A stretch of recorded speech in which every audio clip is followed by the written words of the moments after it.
All right, and good evening for the last time for 2024 as we come to you with the Drive the State, the final episode of the Drive the State show for the 2024 high school football season.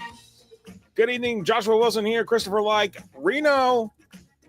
He may not be on tonight, but because due to some other private commitments, but we are here, we are live. We're going to wrap this thing up here in just the next hour. We've got all the interviews and stuff that we have from the state championships in Miami. We are back from being down in South Florida for an entire week, or kind of most of the week, but state championship games in one.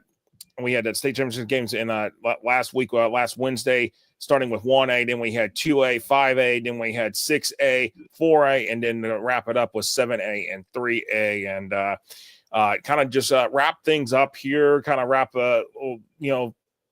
basically put a bow tie onto this season here. Put the bow on it, as they say. And Chris, how are you doing, my man? I'm doing good. Doing good. Started with a very fun week, and glad to have been down there and helped you out with all that. No, absolutely here. And as we kind of go through it here, we're going to kind of just go through some of the stuff that we saw here in the state championships here and kind of just give you a little bit of what we saw here, kind of go through that. And so we're going to kind of get that started here with Class 1A. We're going to get that started here, talking about Class 1A here, and we'll do that here in just a moment.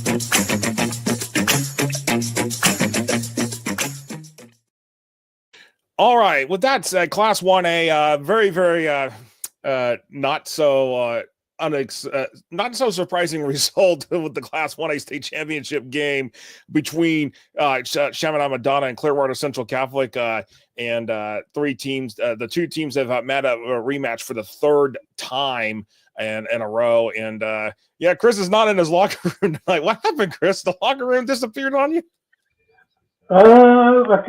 I kind of went with my own room. We got to try to rearrange things around here. So. Getting the room rearranged. Okay. But anyways, Clearwater, Chaminade Madonna, Clearwater Central Catholic, 42-7 here. And as we, I'm going to bring it up here on the stats here, some fast stats as they call it here. Let me go ahead and pull that up here and bring those up over here. 42-7 here. And as you looked at from what we saw in the stat book here, Chaminade Madonna 19 first downs compared to CCC's 16 first downs. But if you look at it, the passing and rushing yards here ended up being 367 in favor total offense for Chaminade Madonna, Chris. And Chaminade Madonna just literally lights out football against CCC. And CCC didn't score until late in the fourth quarter. It was a shutout through three quarters. CCC finally gets on the board with 9:02 left, but Chaminade Madonna gets a running clock. It took until 2:58 left on the clock before Chaminade Madonna got the running clock, but it was pretty much game was already hand in bag at that point going into the fourth quarter. Yeah, it was pretty close for a while there, but at halftime it was only 14-0. So yes. You can't say that CCC didn't have their chances to get back in this game. But, as time progressed, I guess the talent kind of wore off on CCC, and Chaminade Madonna just steamrolled through it in the second half. No, absolutely here. And so good evening to you, Ellis Hall. Good to see you on here. Mark Cannon, and there it is. And CCC just fumbled again. If you look at this, what's really interesting here, when you look at the stats, the time of possession, usually the team that dominates, or usually the team that would be dominating, usually time of possession. But CCC had the ball for over half the game and still couldn't come away with points. And honestly, it really makes this thing interesting when you look at it. 48 tackles, 1 sack, 4 tackles for loss. Yeah, Chaminade Madonna didn't have any sacks on their end, but at the end of the day, they had 58 tackles, 3 tackles for loss. And they really didn't need to time a clock. They didn't really need the ball a lot to really do damage. It's grab the ball, get down, score quick, and then it left CCC sitting there reeling at the end of the day. Yeah, Chaminade Madonna their offense is designed to just quickly strike and just quickly pound you right in the face, and that's what they did the entire second half with CCC. No, absolutely. And Emery Smith says, yes, not surprising off figures. Chaminade will win from the start. They were the big favorites to win Class 1A even before the season started, which is correct because almost everybody was predicting CCC to basically, Chaminade Madonna to win this game. But a lot of people thought they maybe have been a chance that these two teams would match up in the state championship game. A lot of people thought, way First Academy got off to a hot start, it could have been Chaminade Madonna versus First Academy. But when First Academy got hit with all the sanctions from the FHA, that eliminated that potential matchup right out the gate and everything. So, but Chaminade Madonna, good job winning the state championship with Chaminade Madonna. So, Zachary Hallbach, good evening to you as well on here. Remember, I hit that subscribe button on YouTube. You can hit that button and subscribe to us on YouTube and also as well on all the other platforms at Florida HS Football, except X/Twitter. That is at FLIHS Football. And yes, we're rolling along here with everything here. I mean, honestly, it's honestly, Chris, I got to say this. I mean, just looking at this again, it's just, I mean, when you dominate in almost everything, I mean, the time of possession really doesn't matter at the end of the day. Mm-hmm. Yeah, time of possession didn't really matter at all. It was just, I felt like the overall, the better team was Chaminade, and the talent proved it. And we even said before the game, it's like, there's just no way that GCC can come away with a win. No, absolutely. And as we go through this here, we're going to have the coaches' interviews. We've interviewed every winning state championship head coach here. I mean, I will warn y'all now, the one where we have with Teddy Bridgewater close to the end of the show, that's almost 6.5 minutes long. I gotta thank Chris for persevering on getting that one with Teddy Bridgewater because honestly, I mean, it was hard. It was a media melee there trying to get everybody was so focused on Teddy. But at the end of the day, it's not what Teddy did in 1 year's time to turn around Miami Northwestern was great. But at the end, I will tell you this: at the end of the day, it's not just about him; it's about the kids. But so as you talk with thing, we're going to go through these interviews here, play them, and you hear from the coaches themselves here. And we got Damian Jones from Chaminade Madonna. We're going to bring his interview up here, and then we're going to roll along here with going from 1A to 2A, and then we'll kind of take a couple water breaks here tonight. But we're just going to recap everything 7A. Leave y'all's comments. Any questions? I know the one thing we don't have tonight because we don't have any more games left. We don't have picks to make tonight, so. It's kind of hard to believe that we're at the end of this one here, at the end of the road, as they say, for the 2024 season. So, but let's go ahead and hear from Damian Jones, the Chaminade Madonna head coach, after the Lions won the Class 1A state championship last Wednesday night, 42-7 over Clearwater Central Catholic. All right, FloatHSFootball.com here with head coach Damian Jones. Coach, 7 of 9, 4-peat. Congratulations, 42-7 over CCC. Third straight year you've beaten CCC in the state championship game. First, talk about the team, how, y'all started out 0-2 this year, but came and just has ripped off wins to encapsulate this moment, basically. I mean, we're thankful for this opportunity, man, but it's been hard. It's been tough.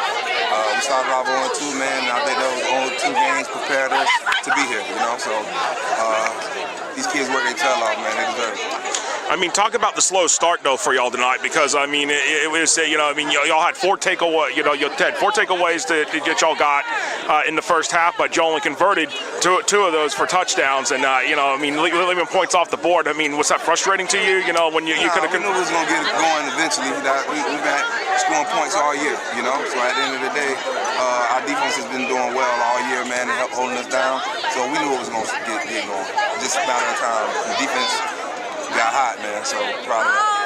I mean, talk about the defense, especially in the second half, because when it just especially in the fourth quarter when it just really got hot and cooking to seal the game. I mean, it was just like all of a sudden it was like touchdown. The next thing you know, here comes another touchdown. So talk about the defensive effort, because I know that at the end of the day, they say defense wins championships. Obviously, it did it tonight. Yeah, you're not gonna win too many championships without defense, man. So you're absolutely right, man. And like I say, we defense started off slow first 2 games of the season, and then they picked up. They've been getting better week to week.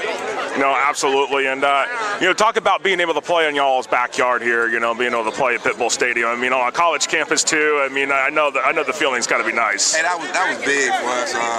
It was different today, waking up in our own bed, having a state game when, we've been out of town the 8 previous state title games. So, yeah, definitely different and definitely better. No, and absolutely, and then tonight, I mean, y'all came in here, y'all have several different quarterbacks. I know Tyler Chance, he's been your starting quarterback here for the last little bit here in the season. But I mean, kind of got to start off slow, but by the time the end of the game, he was rolling around, he was doing what he had to do. Hey man, he's been hot for us since he came back off injury. I'm talking to you. He got him and Beck. I got the offense going all year long. So I'm proud of those guys. Proud of these coaches. Proud of these kids, man. They deserve it. No, absolutely, Coach. Congratulations again. Let's show they see these medals here real quick here because one of them that's 2017. That was your first one as a head coach, and then here's that most recent one right there, 2024. Chaminade Madonna. 7 of the last 9 state championship games they have been in. Our state champs 4-peat, and again, congratulations, Coach. All right, Chaminade Madonna 42-7 over Clearwater Central Catholic tonight in the Class 1A state championship game at Pitbull Stadium. Well, there you go. Damian Jones, after that game there, 42-7. I mean, pretty happy coach there. I mean, in 7-9, 7 of the last, they've been in 9 straight appearances, 7 state championship victories for Chaminade Madonna, and it doesn't look like the pipeline's going to stop anytime soon there for the Lions. No, and they got a lot of good underclassmen on that team too. So it's not going to stop, and they're going to be a great team in the next few years too. No, absolutely here. And as we roll into this here and talk about what we've got here and everything here, let's go back to this. Let's go to the Class 2A where we saw Cocoa basically edge out Gadsden County. Gadsden County came with a fight here at the end of the day. Some people said, the game was not worth talking, not one of the best games. But honestly, really, when you look at it, I mean, at the end of there was at one point, Gadsden County had a lead, 15-14 lead in that game. And before you know it, it was Cocoa was back with the lead. And it was, I mean, there was a lot of score exchanging in this Class 2A state championship game. Yeah, that 2A state championship game, you had the Gadsden County was always within 1 or 2 possessions of either tying this game or taking the lead or anything. It really wasn't over until like midway through the fourth quarter. No, absolutely. Midway through the fourth quarter here, I know when we talk about this with the stats here, as we go through them here, trying to got my screen here with the stats up here. I mean, right here. So you look at it, 21 first downs for Gadsden County compared to Cocoa's 18, which is, it doesn't take much for Cocoa to score. And they did that exactly. They didn't need all the first downs in the world here. Time of possession actually pretty even. Total offensive yards pretty even between the two teams here.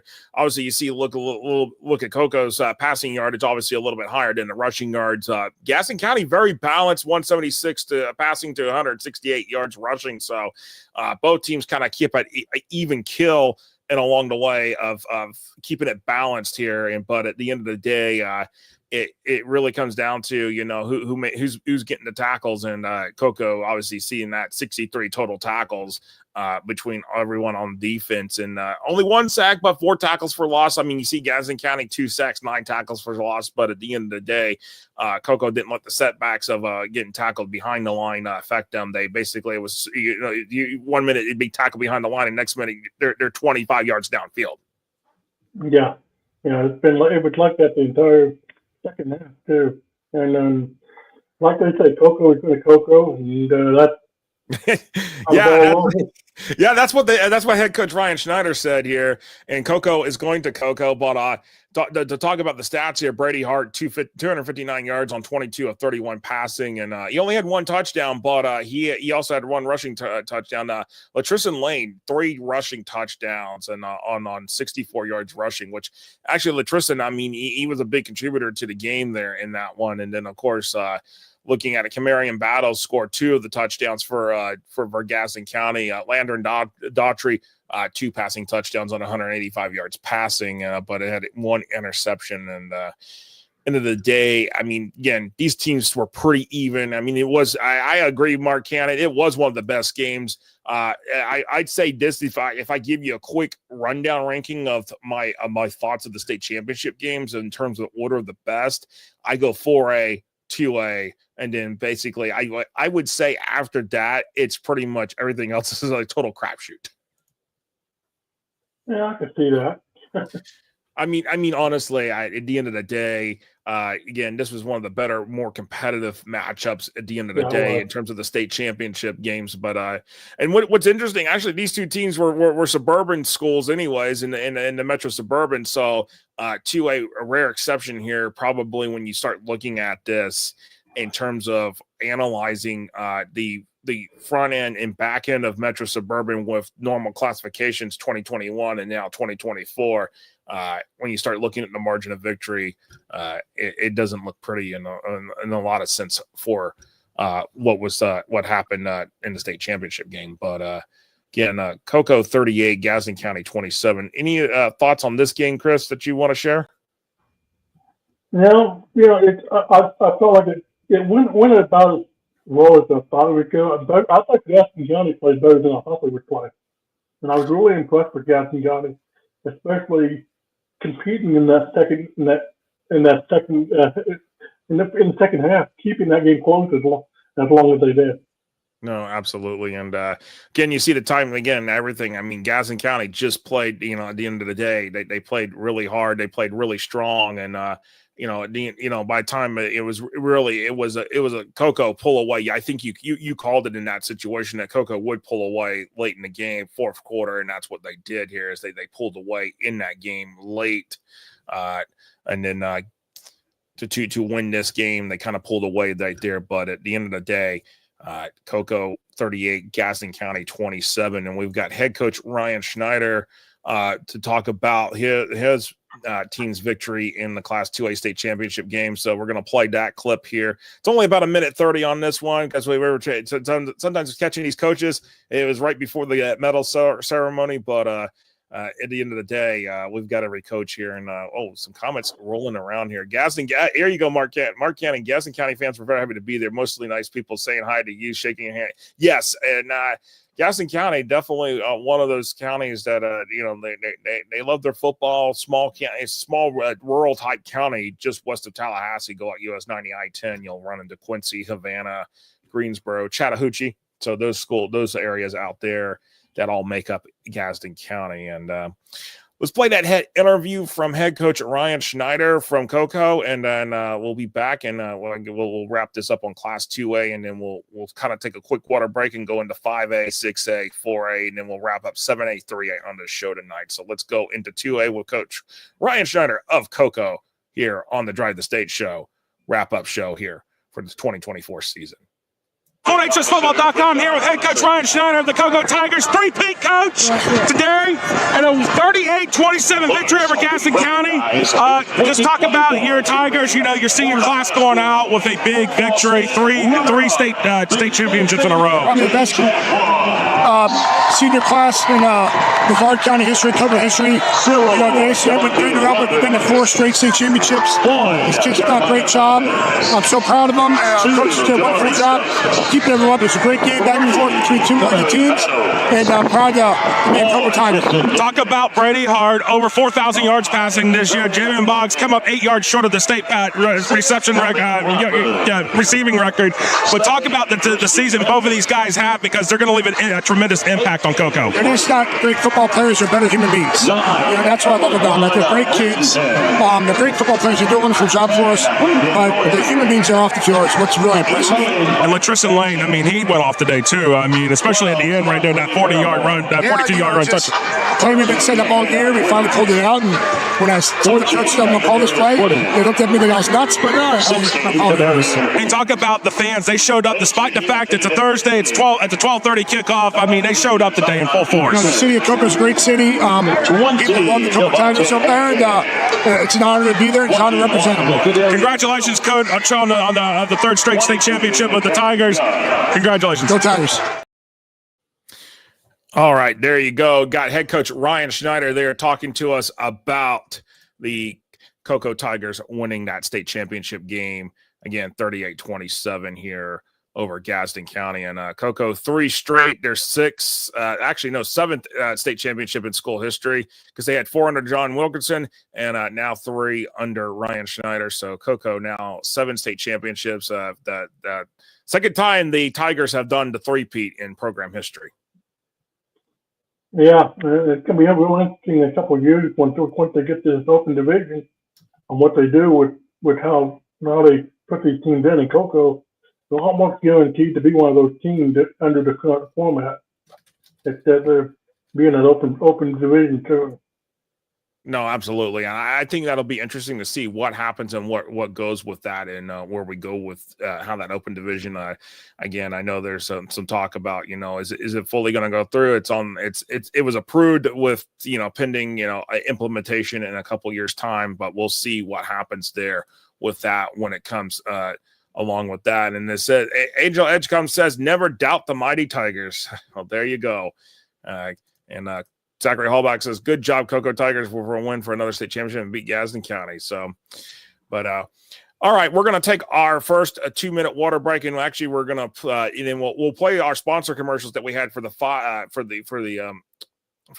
and 7A games when we do that on our water break on the next one. But we're going to take a 2-minute water break here, and then we're going to come back and we're going to talk Class 5A, and we're going to talk 5A, 6A, and then talk about 4A, those 3 games, and then we'll close it out with the 7A and 3A games right here on the Drive the State show. You're watching the Drive the State show, the wrap-up show number 12. We're wrapping it up here for the season here. We'll be right back right after this here on FortHSFootball.com in the Drive the State show here.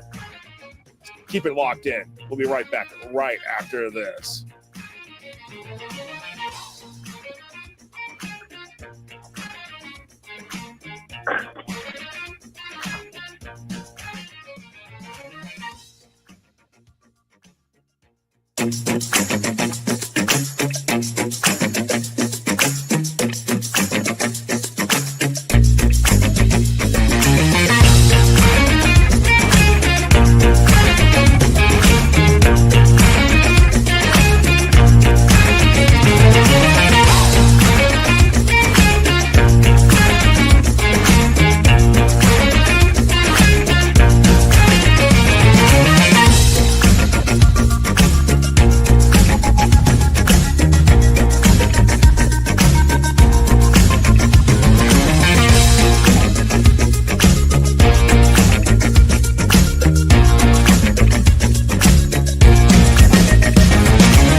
Welcome back here to the Drive the State show here on FortHSFootball.com. Oh, man, let me get in that situated here real quick here on the thing. I've got the screen here. Let's get that situated here. Okay, there we go. All right, there we go.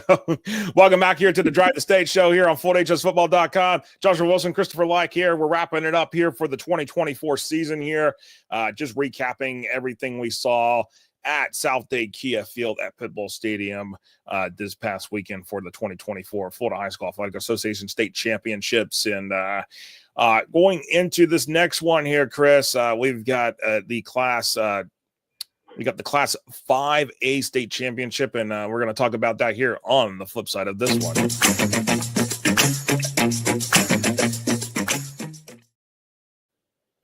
All right, to take a look at the Class 5A State Championship. Well, holy moly, I did not expect this. Chris, did you expect this at all either? No, I did not. And I don't think anybody did. It wasn't on the bingo card. It wasn't even on the radar. I mean, no, this was not on the radar. This was not on the bingo card at all for us. St. Thomas Aquinas rolls Lakeland 34-0. What makes this interesting, and we both talked about this, and I think we pointed it out in the article too on FullHSFootball.com. There was really nothing special here about St. Thomas Aquinas. There was really nothing fancy they did. The Raiders just play good football, and they just basically just shut down Lakeland. But also at the same time, Lakeland, every chance they had, they kept just, basically, blowing it away. I mean, at the end of the day, they just kept hurting themselves. It was like, okay, well, you could get 2 yards in the cloud of dust, but then the next thing you know, they're going 10 yards backwards, and it's and all of a sudden the field is foggy for them. Yeah, we were talking about it during the game as well. They were like, they weren't doing anything special. They weren't playing they weren't doing anything that would stand out to you that would immediately look like Lakeland with a bad team. It was just they were just playing fundamental football. I mean, absolutely. And when you look at it, 16 first downs for Aquinas, Lakeland had 11 first downs. I think that's really just, there's nothing there that just says, hey, this was just a total domination of a blowout of epic proportions here. It's just that, at the end of the day, Lakeland kept just kind of just, blowing chances after chances here. And when we look at it, I mean, looking at the stat book here, I mean, let's talk about this in this situation. Lakeland got in the red zone twice. Yeah, Lakeland got in the red zone twice. 0 for 2 in the red zone. St. Thomas Aquinas 6 for 7 in the red zone. So when we look at that, okay, Lakeland could have had, Lakeland had 2 times, basically. They could have scored. They could have put points up on the board here, in my opinion. And I think this game could have been much more interesting. I think it could have fired Lakeland up even further had they scored some points here. And we may be talking, a very close, 3 to 7 point game. Instead, it's a 34-0, shutout here in this situation. Yeah, and credit the St. Thomas defense. I mean, they did their job. I mean, especially like a player like Dayton Gamble, who we mentioned on my cover 3, he played phenomenal during that game. No, absolutely. And again, you look at it, the time of possession between the two teams, very comparable. The number of tackles, number of sacks. No, actually, I mean, neither team had a sack, which even makes this more interesting.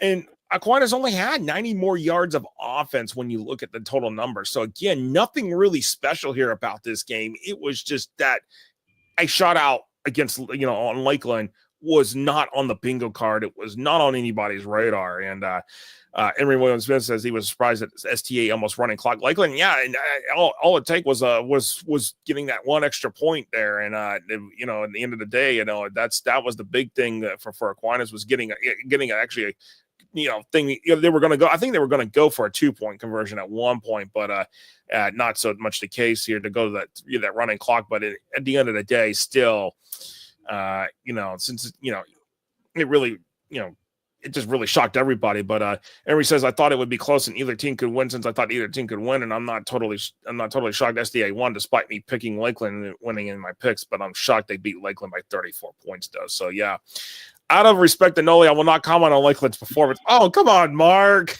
Come on.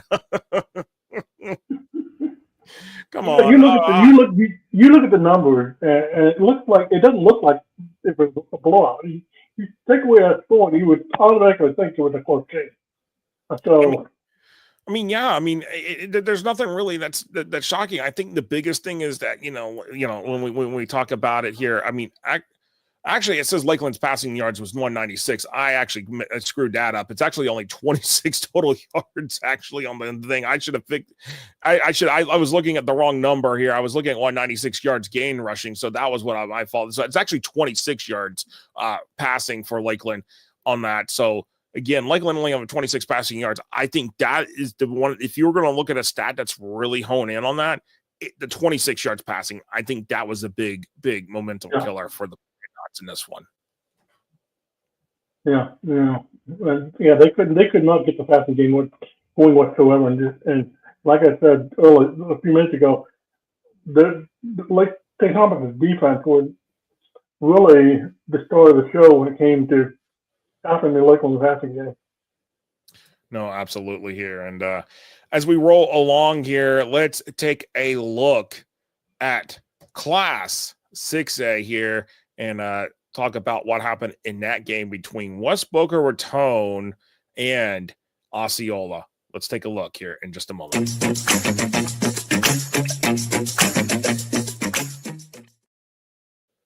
All right, let's take a look at Class 6A where we saw West Boca Raton in their first appearance win their first ever state championship game as a program.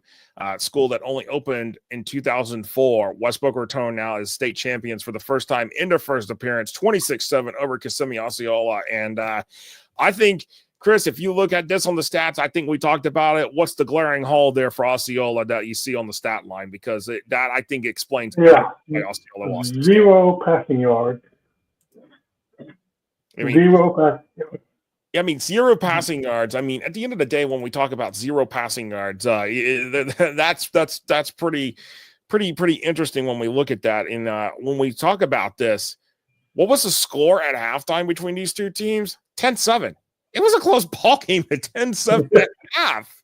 So we thought, okay, well, Osceola's going to make this game. Let's see what kind of second half adjustments they're going to make. And at the end of the day, Osceola just came out in the second half flat. West Boca Raton just came out, and it's like they figured out what they needed to do. John Farfan 2 field goals there. He had a field goal in the third quarter that made it 13-7, but it was late in the third quarter when Mark Hannaford had the first of his 2 big touchdowns. First one was from Mason Mallory, 47 yards, but then the last one came with just a little over 3 minutes to go in the game to seal the deal, basically a 93-yard touchdown from Moran, a 93-yard pass touchdown, and just a little. I actually believe I'm gonna pull it up here because I believe that actually in that particular instance, that passing. I want to say here, I'm trying to pull it up here. There's my 6A article on this game because I think I want to go back to it here with that, trying to see what it was here. I don't want to say. Okay. Yes, it did break the new passing touchdown record in a state championship game. It broke the old record of 92 yards set by Booker T. Washington in 2015. So, yes, it did set a state championship record of 93 yards. And, Mark, he did not get to see the game. My friends told me they were surprised how physical West Boca was. And, yes, West Boca was very physical, very, just basically pushed Osceola around. And, when you keep Osceola to 0 yards passing, and at the end of the day, that was going to be the biggest question. Could they overcome not being able to pass the ball at all? And they could not overcome that at all against West Boca Raton, who just came out and was dominant, not just on offense, but on defense. You look at the defensive numbers here, 61 tackles, 3 sacks, 6 tackles for loss, and Osceola only accumulated 27 tackles the entire game. Yeah, they Osceola just could not get anything going whatsoever. I was stunned at how in the third quarter how fast West Boca pulled away. Yeah, Yeah, you're right. And then, as they started to pull away here, it was 19-7 at the end of the third quarter. And then, of course, then 26-7 being that final score. I mean, the game actually only took 2.5 hours to complete. It really at the end of the day was a quick ball game. Yeah, a lot of it was because of the running game for both teams, actually. So, yeah, course, I mean, actually, West Booker really didn't run the ball all that much, but I don't see how Osceola could not defend the pass. That was another glaring issue that I saw.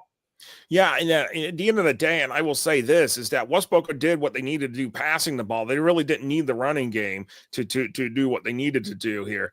But the time of possession, 18-28, Osceola held the ball way longer.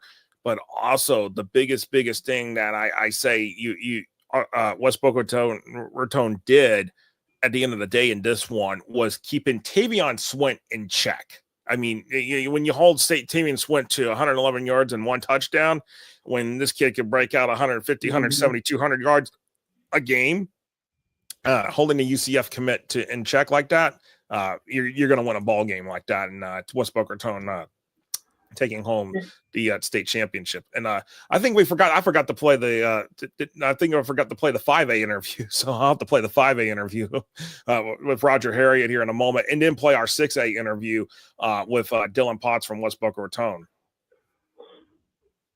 So, any thoughts on this one, Chris, with West Boca and Osceola? Yeah. By the way, wasn't I the only one that picked West Boca last week? That was you, because me and Reno took Osceola, and you took West Boca Raton. So I think I gotta see, make sure this is. There you go. Yeah. Round of applause there for Chris. He did call the game correctly. So absolutely. All right. So what we're gonna do here is we're gonna actually play our 5A interview, and then we're gonna play our 6A interview, because I should have played the 5A interview before we went on the water break, and I did not play the 5A interview, so I apologize for that. But then we're gonna play our 5A and 6A interviews, and then we'll talk about the Class 4A state championship game, which I think that, honestly, I'll tell you that just to kind of give it my thought opinion. I think that 4A game was the best game we saw of the entire weekend. So. But here's Roger Harriet first for the Class 5A after St. Thomas Aquinas beat Lakeland 34-0, and then we'll have Dylan Potts after beating West Boca beating Osceola 26-7. So, all right, we got those video interviews coming up here, and we'll be right back after those interviews here on the Drive the State show here on FloorHSFootball.com. FloorHSFootball.com here with head coach Roger Harriet of the St. Thomas Aquinas Raiders. Coach, 6 consecutive state championships. No other team in the state has done this. You keep adding on to the record. But talk about the complete domination, 34-0 over Lakeland. They're a great team. The ball bounced our way. They have a really good run attack. I feel like we had a strong game plan. We were able to capitalize on some of their mishaps.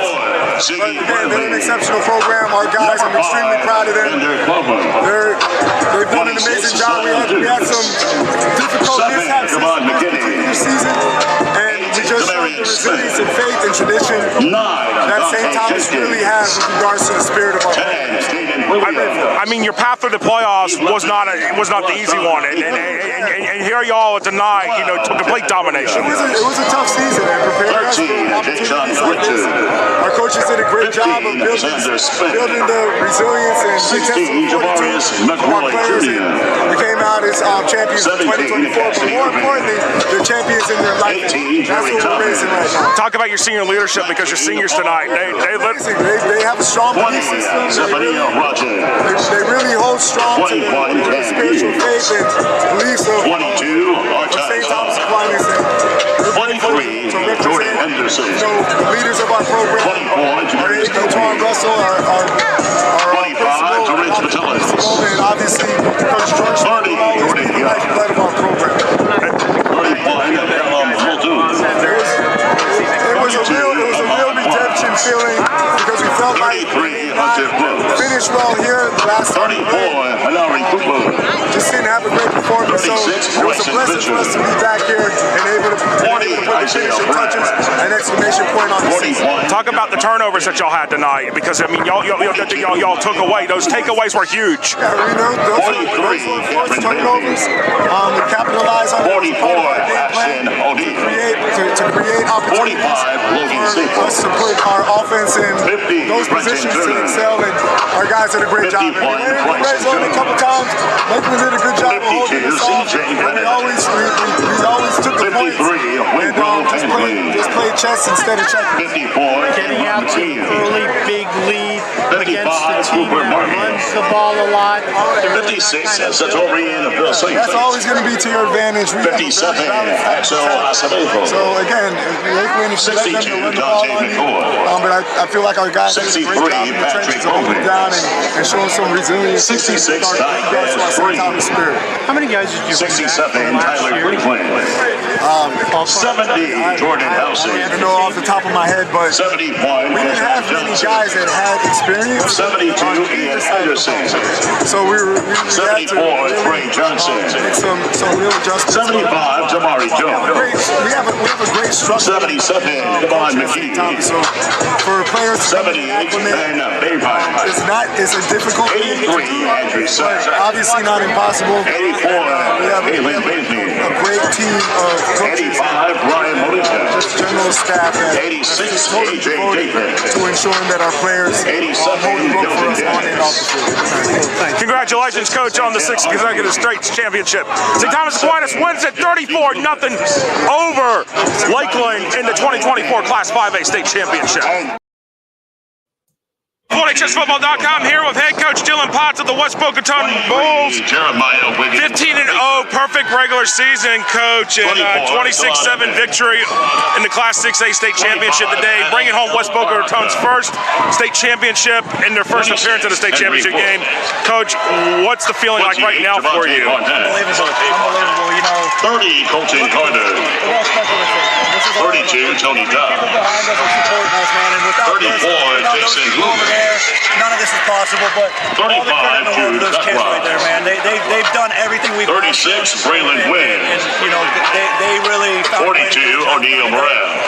And the whole year they found a way to 44, I mean, the majority of the school was here. I mean, the community was out in full force. I mean, it was just a really loud atmosphere. The band was even going all game. It seemed like, but let's talk about the game itself. I mean, let's start talking offense real quickly. First, Mason Mallory, 147 yards, and but Mark Hannaford with 140 yards, 2 catches, both of them for touchdowns. That 93-yard touchdown, though, to put the nail in the coffin. I mean, talk about Hannaford's season, because he has been a key piece along with Mallory. You know, Mark's had a really good season. There's been games where we ran the ball. Jeremiah It's been a lot of work, but you know, I told the kids all week, we're going to win this game. We're going to throw the ball today.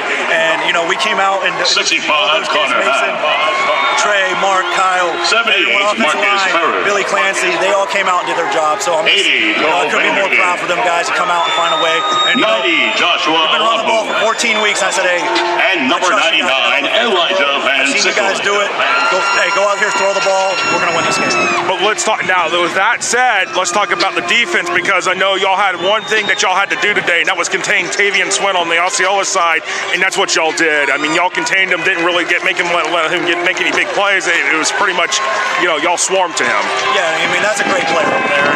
You know, like I told you guys earlier on in the week, you never go into it saying, hey, I'm going to hold this kid to zero. How do you shut this kid out? Is he's going to get his, and that kid's going to have a hell of a career. And, you know, there's a lot of good football players. That Osceola team was a really, really good football team. And,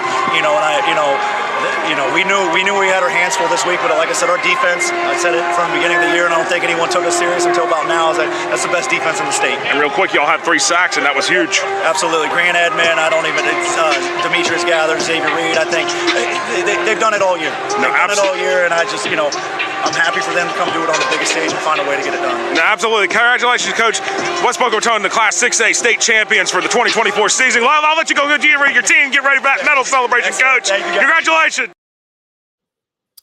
All right. As we're back here on the Drive the State show here, you heard from head coach Roger Harriet, the Class 5A state champions from St. Thomas Aquinas, and then Dylan Potts, the head coach of the West Boca Raton Bulls, your Class 6A state champions for the 2024 season. And West Boca Raton, I think that was the biggest surprise of all the teams there this year. Nobody had West Boca basically pegged for the state championship game. No one. I mean, until they started really making the strides they did during the regular season.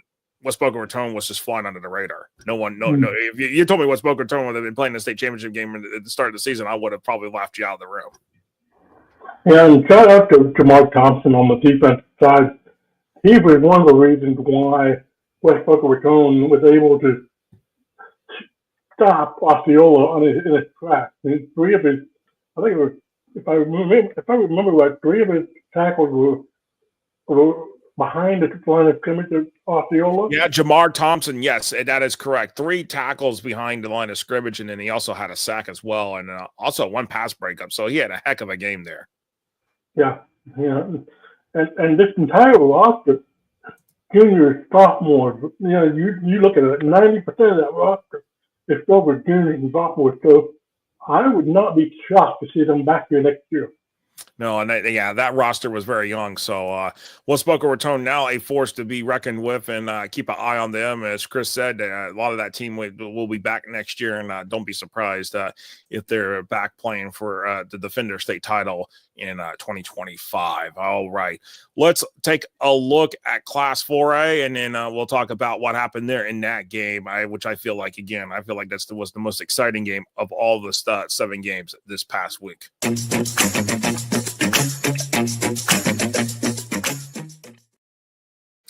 All right, welcome back here on the Drive the State show as we take a look at Class 4A here, and a couple of comments real quick. Emery Smith says congratulations to West Boca on their first state title in program history, and as we take a look at this game, I feel like this game left us on edge. I feel like, Chris, you said at one point you didn't feel like 14 points was going to be enough for somebody to win this game.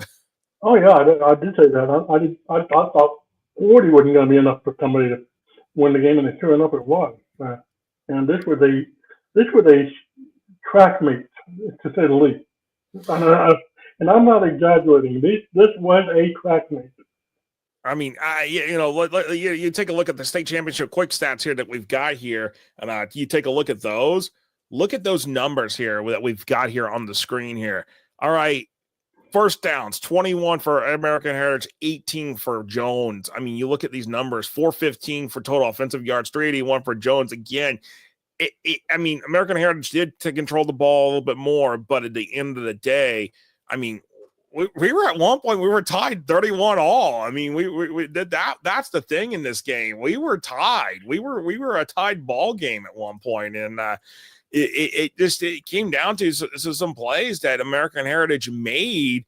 And I will tell you, the biggest play that really came was Byron Lewis, 80 yards rushing, right, an 80-yard carry for touchdown right after Jones scored. Okay, no sooner Jones scored, American Heritage is like, all right, we're right back on the other side of this. See you later. Mm-hmm. Yeah, and when Byron Lewis did that, it was like the air just lit out of Jones' entire sideline, and we could all see it, and it was just like, wow. No, it just felt like it was deflation there, and it's kind of like you could tell that the air just kind of went out of the stadium here. But at the end of the night, Jones played a really competitive ball game here with American Heritage here, and again, 415 to 381 total offensive yards.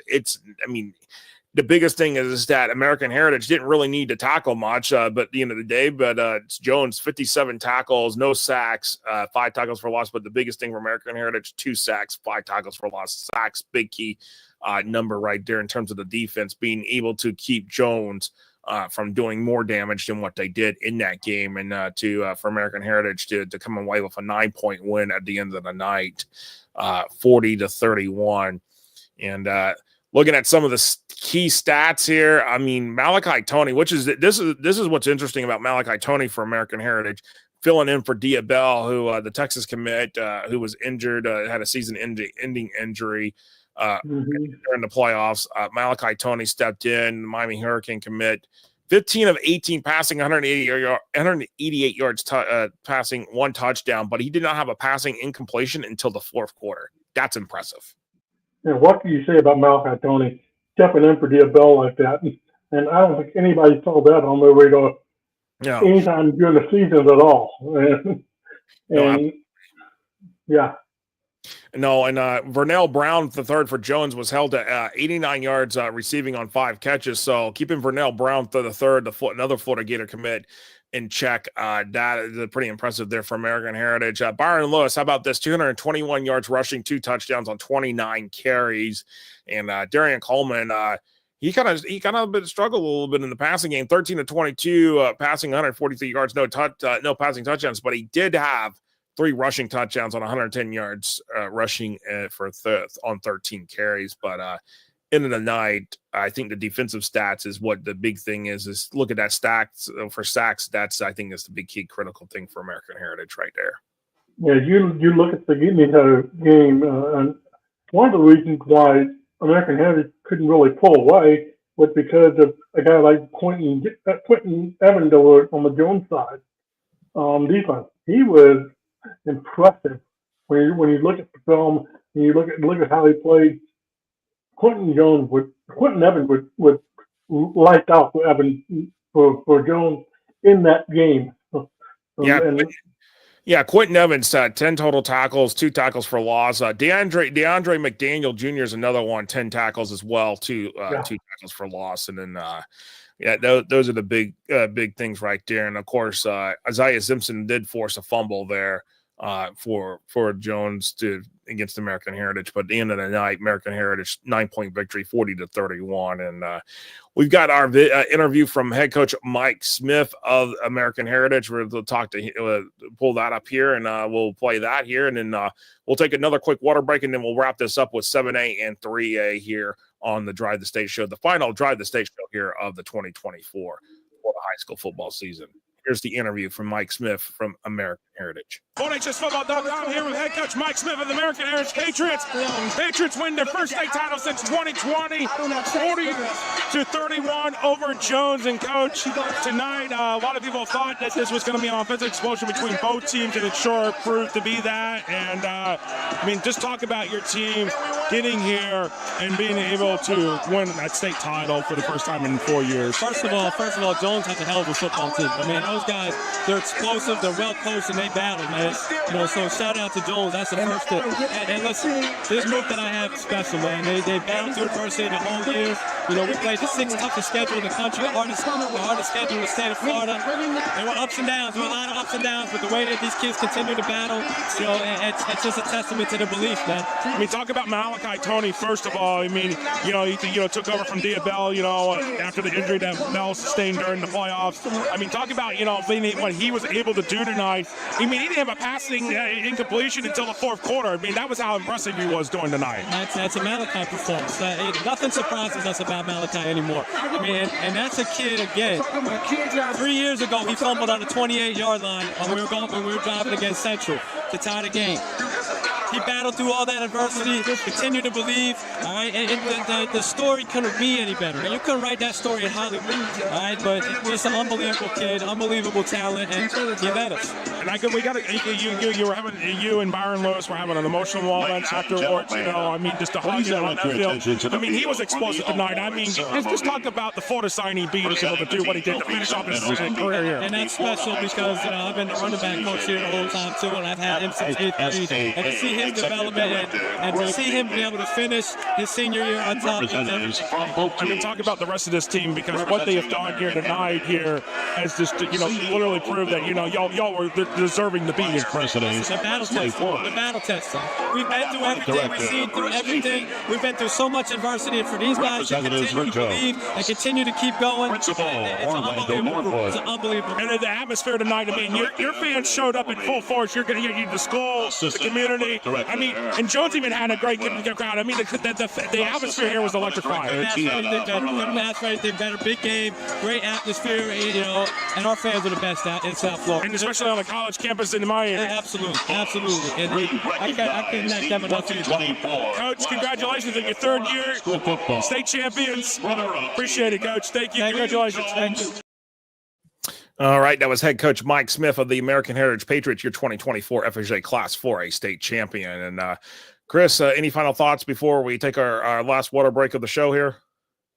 Yeah, I think American Heritage should be back again next year when Malcolm Tony manning the ship there. He got some great experience in the playoffs. So, yeah.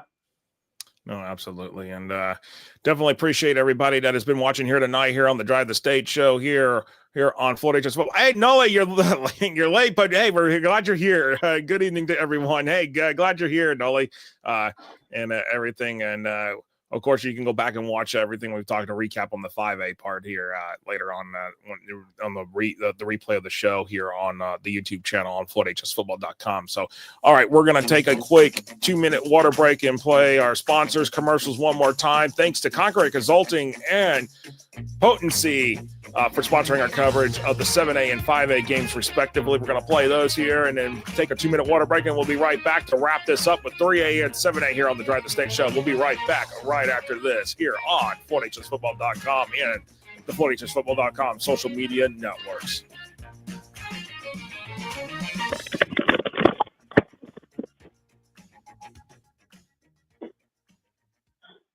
Unleash your potential with Concrete Consulting. Are you a student athlete striving for greatness? Do you want to enhance your mental performance and elevate your game?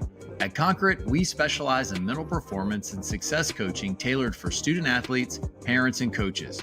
Our expert coaches provide personalized strategies to boost confidence, improve focus, and achieve your goals both on and off the field. Don't just play the game, conquer it. Visit concreteconsulting.com and schedule your free consultation today. Take the first step towards success. Sleep plays an important role in your physical health, but millions of Americans each year suffer from long-term sleep disorders or occasional sleeping problems that can interfere with work, social activities, and driving. Introducing Ocean Sleep. Ocean Sleep's breakthrough new ingredient, Regalis, provides you with an all-natural sleep solution derived from the ocean. Regalis is only available through Potency.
All right. Oops. And let me get the thing back up here. Welcome back here to the Drive the State show here on FloydHSFootball.com. Joshua Wilson, Christopher Lyke here as we wrap up the last part of the show here with the 3A and 7A breakdown of what we saw last weekend.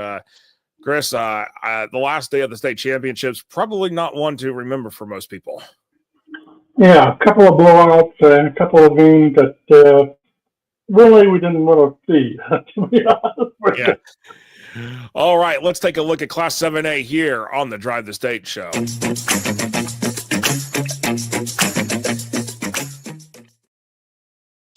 All right, as we look at the Class 7A state championship, it was not a pretty one. As we said, 52-19, Venice beats Lake Mary. And as you can see there, 488 total offensive yards to compare to Lake Mary's 307. But the time of possession, the tackle sacks, tackles for loss, I think that tells a pretty big part of the story there for why Venice beat Lake Mary the way they did.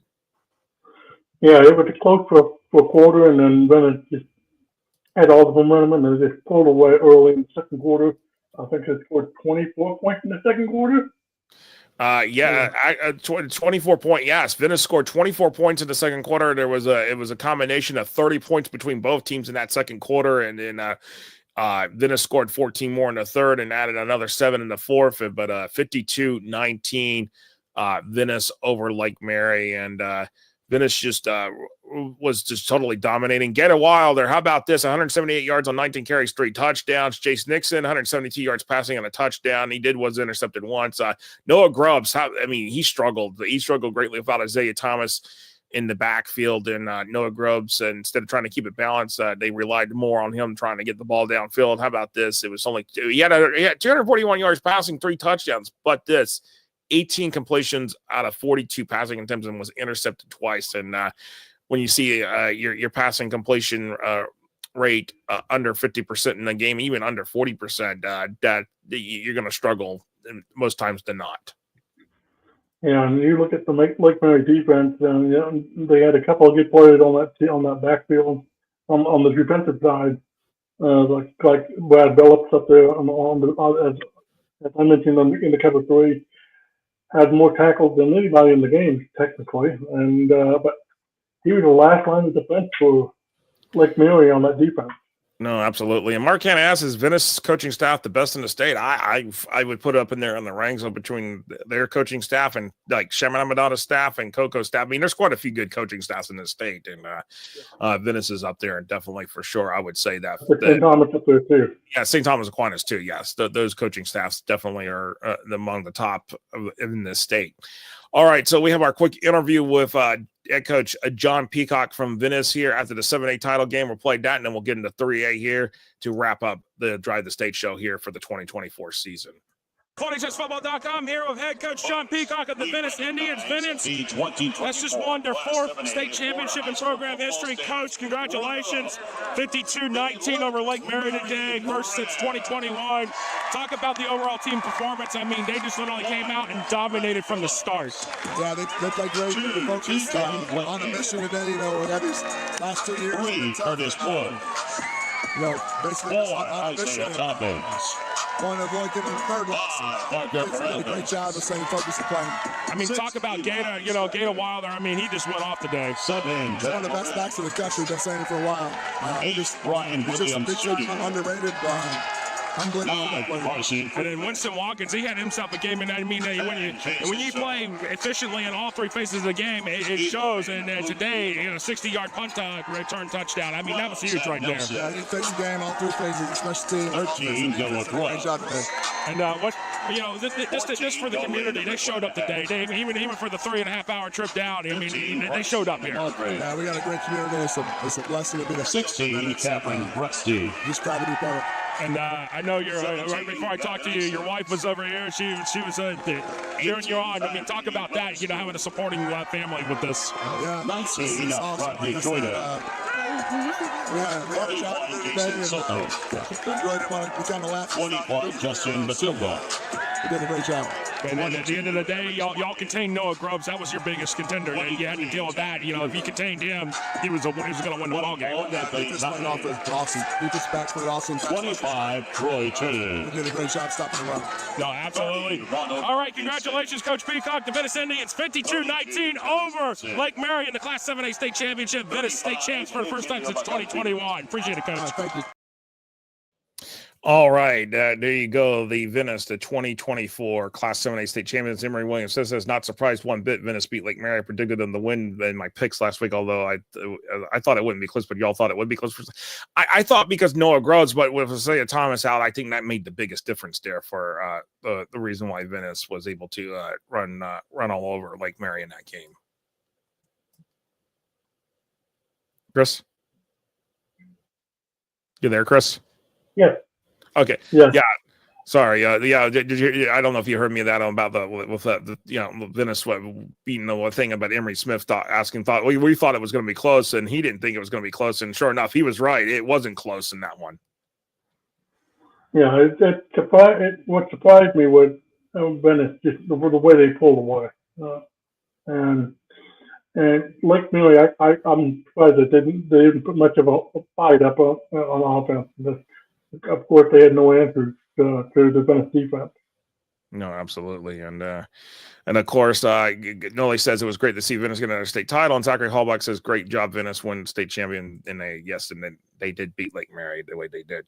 All right, so let's get it through real quick here. We're going to do 3A because we're just not going to be much to talk about 3A the way that game went. We'll go into it here right now.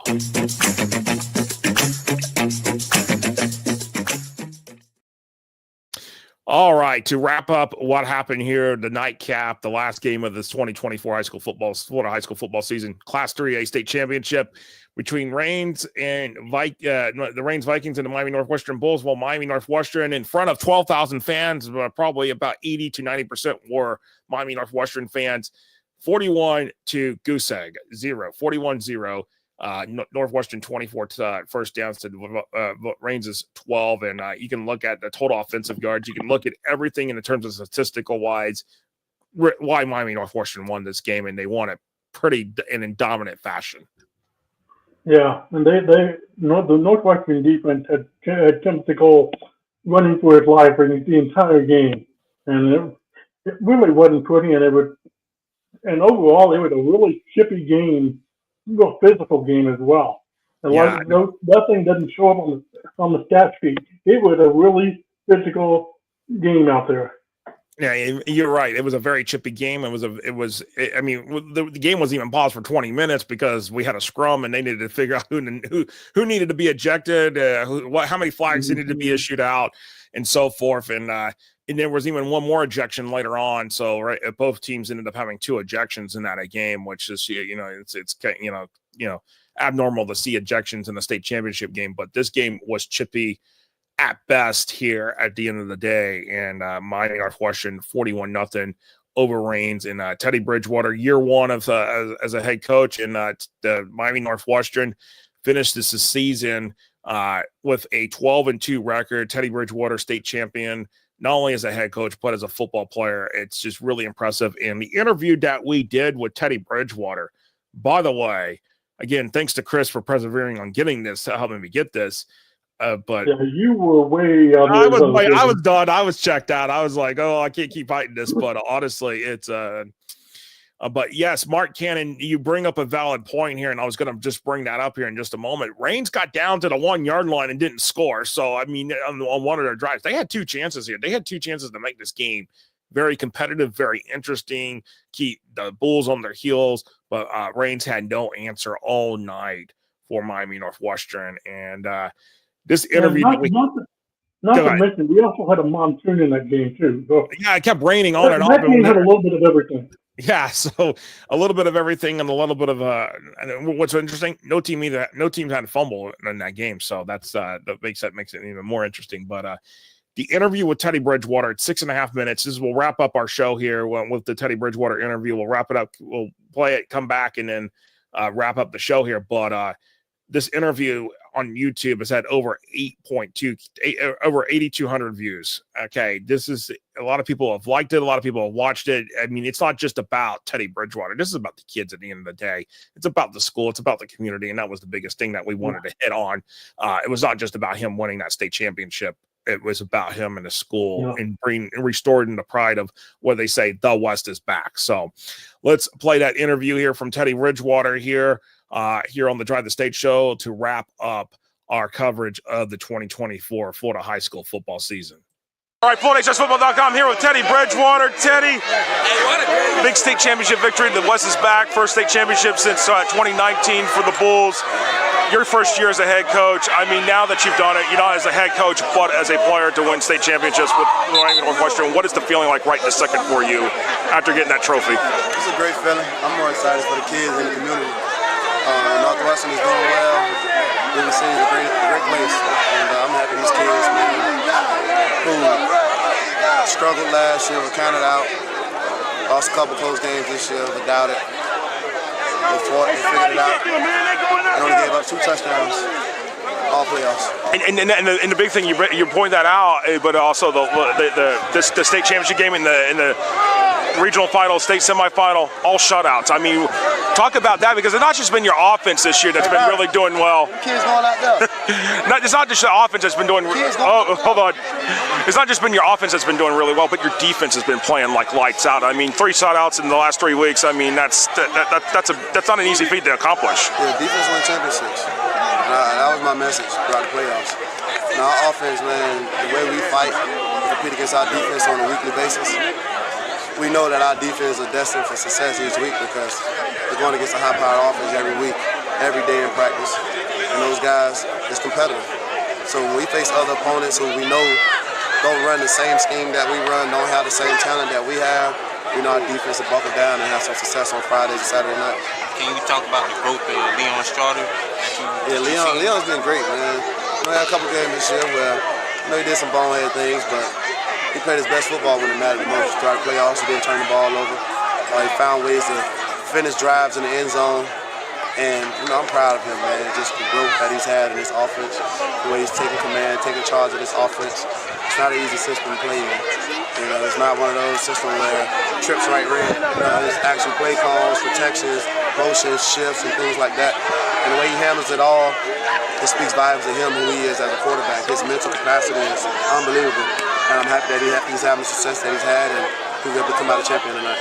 In the beginning of the year, we talked about the Avengers, and you mentioned Calvin Russell and Littman Lear. Can you just touch on their growth, too, as well? Yeah, those guys made plays all night. Even Booty, man. Booty had some great plays in the game. Had a crazy release, man. I can't wait to see it. But, those guys they just challenge each other.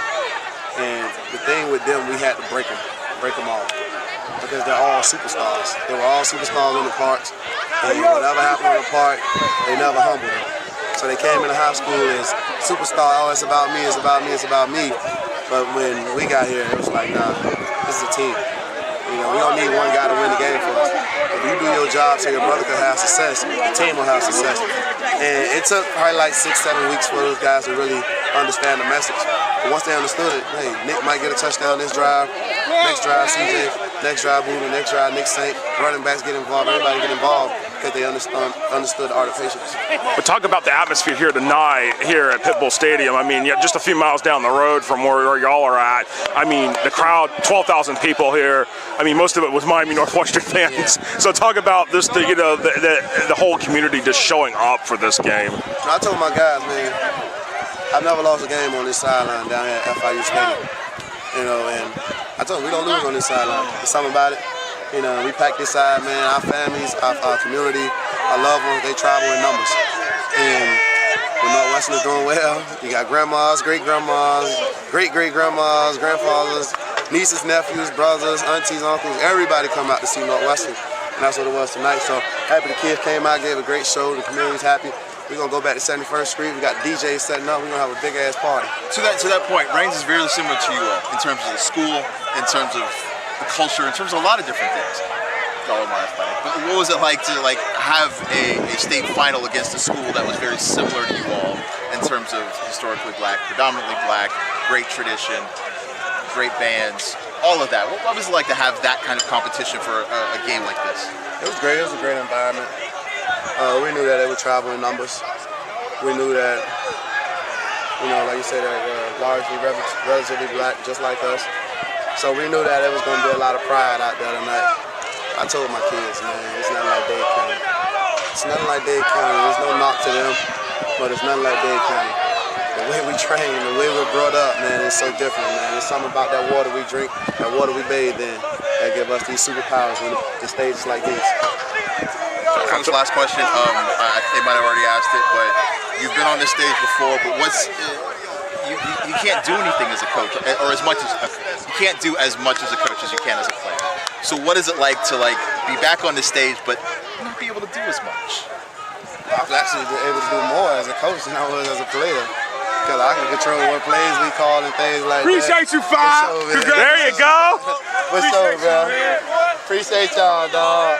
Appreciate it, but as a play caller, I can control what plays go in, and I see the game from the sideline. There's certain things that I see that a 16, 17-year-old might not see, or a 15, 16-year-old Teddy Bridgewater might not have saw. Now that I'm 32 years old, college experience, high school experience, NFL experience, I sit back and I just let the game play itself out. We don't chase anything right here. We're simple, man. We run the ball, we throw easy completions, get the ball quarterback in, take our shots when we got to, and let the kids just be athletes. And we got smart athletes. They're not just going to out-athlete you. They know alignment, assignment, execution, these different things, man, that help you really get ready for the next level. And I'm excited for these kids.